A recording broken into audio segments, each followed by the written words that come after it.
Facty all, I am back at mataas na ulit ang energy ko. Hello Fact Buddies! Andito na naman ako para sa isang factastic episode ng I Do Give a Fact. Bago tayo magsimula, may tatanong muna ako sa inyo. Naranasan nyo na ba na habang stuck kayo sa traffic sa Maynila, habang nakatigil yung sasakyan nyo, may mga lumalapit sa inyo para punasan or linisin yung windshield ng mga sasakyan ninyo? Sa kahabaan ba ng Espanya napapansin niyo yung wiper boys? Sino nga ba sila? Ang dami kong tanong, pero sasagutin ko rin yan. Halika, pag-usapan natin. Alam niyo ba na ang wiper boys ay nagbibigay ng unsolicited windshield cleaning during traffic? So mostly sa mga traffic urban areas like Manila, QC, and Ross Boulevard, sila yung mga batang nakikita nyo na naglilinis ng windshield ng mga sasakyan kapag naka-red yung traffic light. Minsan unsolicited, minsan magpapaalam sila. Depende na lang kung nasang lugar ka. So mostly minors ang gumagawa nito.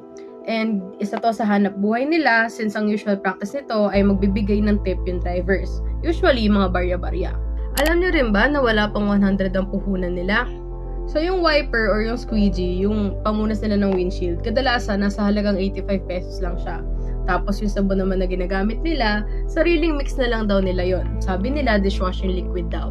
Tapos pag nasira naman daw, sabi nila inaayos na lang daw nila. Tapos yun, tatagal na ng more than 1 year. Isang informal street economy. So, bahagi ng informal street economy sa Pilipinas where yung individuals, kadalasan homeless or belonging sa low-income family, ay gumagawa ng unregulated na gawain sa labas. So, bukod sa wiper boys, ang iba pang example nito ay mga barker, mga tumutulong sa pagpapark, or mga nagtitinda ng mga fish cracker, tubig, or mga pamunas. So, parte siya ng pangmalawakang social issue concerning poverty, lack of educational opportunities, and economic inequalities in the Philippines. Tapos, alam nyo ba na per 500 cars, nasa 300 lang yung kinikita nila? So, may mga nakausap kasi kaming wiper boys sa Espanya. Sabi nila, umaabot daw ng halos 500 sasakyan yung sinusubukan nilang linisin. So, nagsisimula sila alas 6 pa lang ng umaga. Tapos, sa 500 na sasakyan na yon, 300 lang yung kinikita nila. Tapos, sa 300 na kinikita nila, paghahatian pa nila yon. Tapos, kailangan pa nila magtira para pang-almusal nila kinabukasan. Para sa wiper boys, malinis ito na kabuhayan, imbis raw na nagnanakaw o nanlilimos sila. So, there are no specific laws against wiper boys, pero mainit pa rin sila sa mata ng mga enforcer. Yung activity ng paglilinis, hindi naman siya illegal, pero kasi there are instances na nagiging aggressive yung wiper boys. Pag nireject daw, sabi, yung iba nang gagasgas pa, tapos yung iba naman nang babasag pa.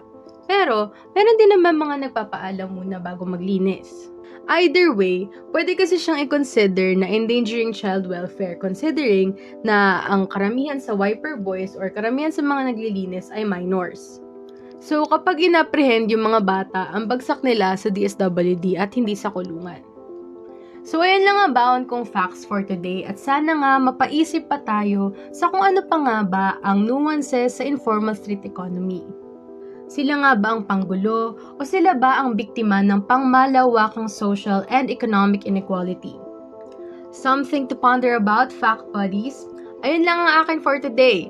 See you sa susunod na episode at lagi niyong tatandaan na I do give a fact because you matter.